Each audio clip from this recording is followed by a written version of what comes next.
Mwaramutse torero. Good morning, church. Igihe kimwe na kimwe biba bitoroshye guhagarara hano uvuga imirimo y'Imana yagukoreye mu gihe gitoya. Sometimes it is not easy to stand for a short moment testifying the works of God. Gusa uko biri kose mpagaze hano nshima Imana yo nyemereye guhagarara imbere y'itorero mpamya ubuntu bwayo yangiriye. But now I'm thanking God who have allowed me first of all to stand here testifying what he did. Mu kwezi kwa munani ku itariki 28 ndaba ndi kwizihiza anniversary y'imyaka 10 maze nakiriye agakiza. In this August I will celebrate 10 years after I received the true salvation. Rero iyo ndashima Imana kuba yaranyemereye muri iyo myaka yose gukomeza kuba hafi y'itorero ndetse no kuba hafi y'umugaragu w'Imana kuko byangiriye umumaro munini cyane. I thank God who have allowed me to stay in the church for the whole years, even before the servant of God to keep on devising me. Mbere yuko nkomeza ubuhamya reka munyemere mbanitse mu murongo umwe uri muri byahishuye igice cya 21. Allow me to read the verse in Revelation 21. Murongo wa 5 ni nk'isezerano nakiriye turi gutangira uyu mwaka.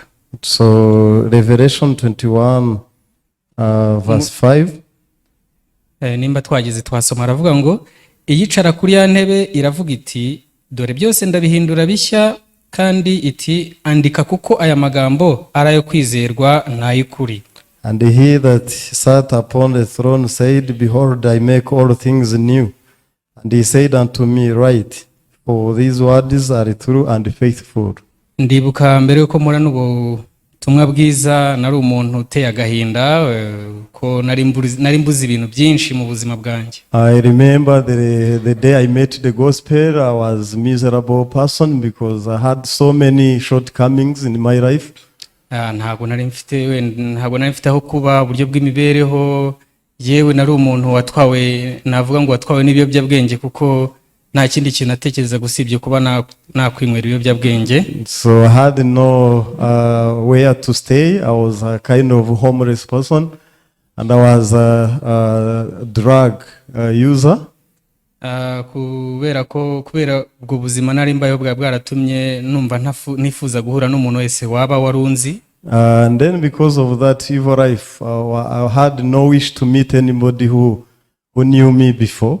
Ariko maze kwakira agakiza kuri uwo munsi nyine tariki 28 byose byamindukiye bishya, ntangira ahubwo kujya kushaka umuryango nyemabwiriza ubutumwa bwiza ariko bakajya bandwanya. But the day I met the gospel was on 28th. The next day I started to look for the family members to preach the gospel to them, but they rejected me. Na n'ubu ntabwo barabwakira, wenda nubwo ntakomeje kubabwiriza, ariko ndizera ko Imana izageraho nabo ikabafungura amaso bakakira ubutumwa bwiza. Until now they haven't yet received this gospel, but I believe that there will be the day God to help them. Murabizi ko Bibiliya ivuga ngo mugendere muyoborwe n'umwuka wera, Abagalatiya 5:16 nimba nibuka neza ngo muyoborwe n'umwuka nibwo mutazakora ibyo kamere yarikira. You know that in the book of Galatians, Bible says, walk in the spirit. That's when you will not fulfill the lust of the flesh. Iyo nsubije amaso inyuma rero nkareba muri iyo myaka 10 nta agakiza, njya ndibaza se naba narayobowe n'umwuka wera cyangwa naba naragende muri kamere, ariko igisubizo mitanya kuko nasanze narabayeho ndi umuntu wiberaho muri kamere kuko nasozaga ibyo kamere yarikira gusa.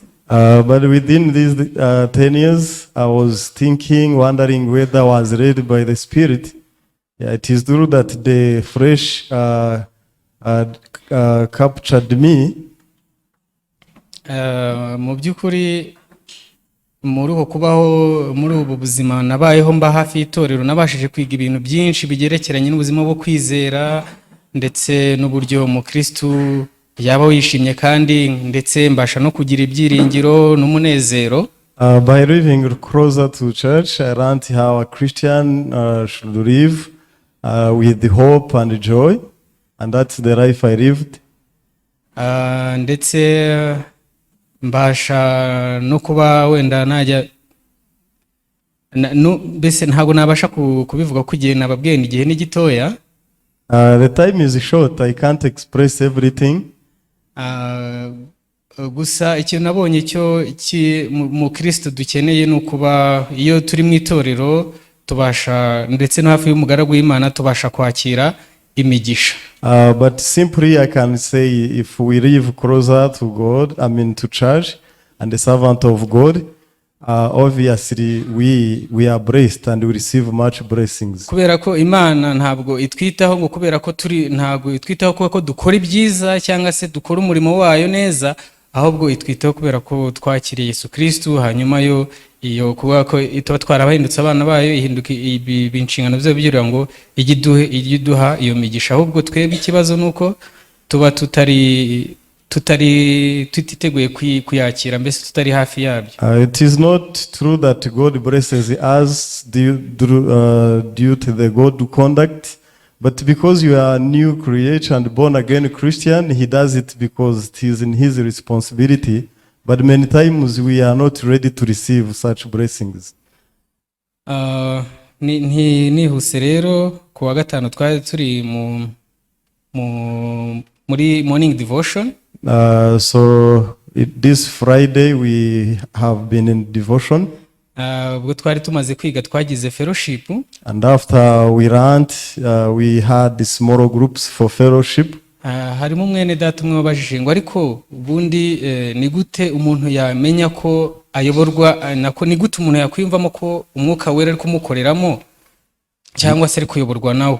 And one brother asked a question, how one can realize that the Holy Spirit is working for him or is working through him.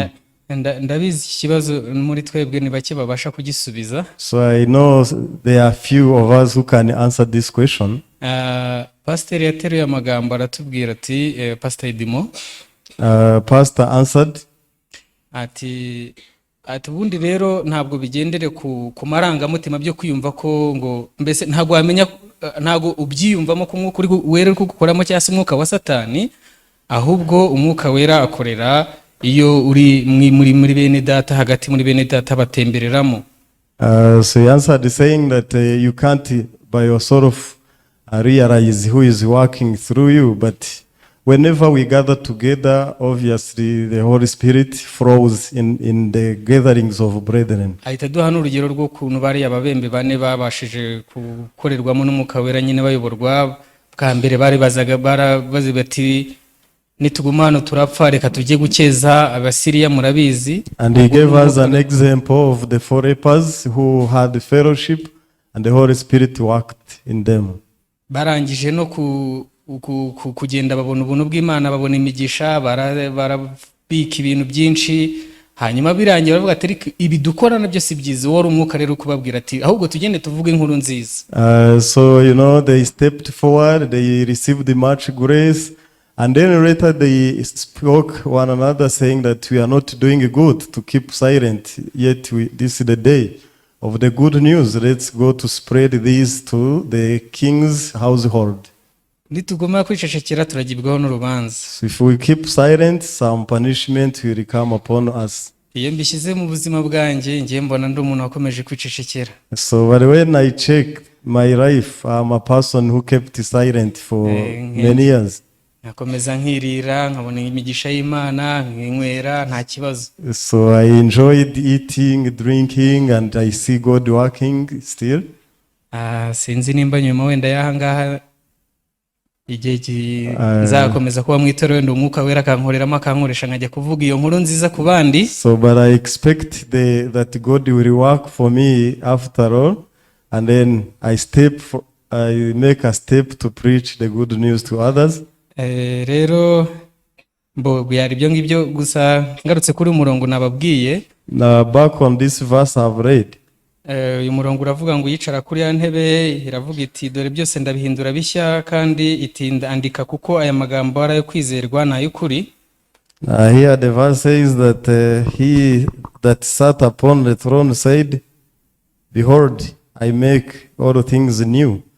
Impamvu wenda nabayeho ndi umupfapfa gutyo nuko ahanini nabaga mfite umwete wanjye nshaka kugira ngo nkorere Imana neza, ngaragare neza kugira ngo inyemere.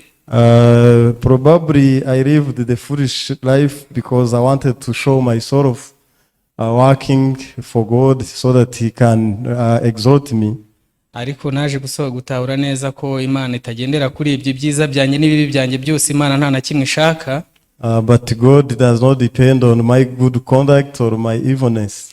Ahubwo Imana ishaka ko nakira ijambo ryayo nk'uko riri. But God wants me to receive His word as it is.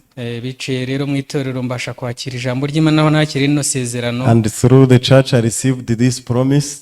Ndimo ndagenda kuko mbona ko Imana iri kugenda impindura ibintu bishya. And nowadays I can see that God is providing new things in my life. Natangiye mbabwira ko nkora n'ubutumwa bwiza n'umuntu udafite aho kuba, nafite icyo gukora, mbese ndi kwibaza nti nzabaho nzakora iki. I told you that before I received the salvation I had no house where to stay and no food whatever. Ariko ubu ngubu nsigaye nibaza, mbese nsigaho ubwo mvuga nti dere harana haba, ndetse nakora na kiriya na kiriya. So but these days I have many options of where to stay and what I can do in my life. So ubwo rero ndimo ndasenga ahubwo Imana ati nyereka ahubwo igikwiye ari cyo nkora. But nowadays my prayer is to ask God to choose for me the better, the excellent thing. Ni byinshi nababwira, reka ndekeye aha, murakoze. So I will speak up to here. Thank you.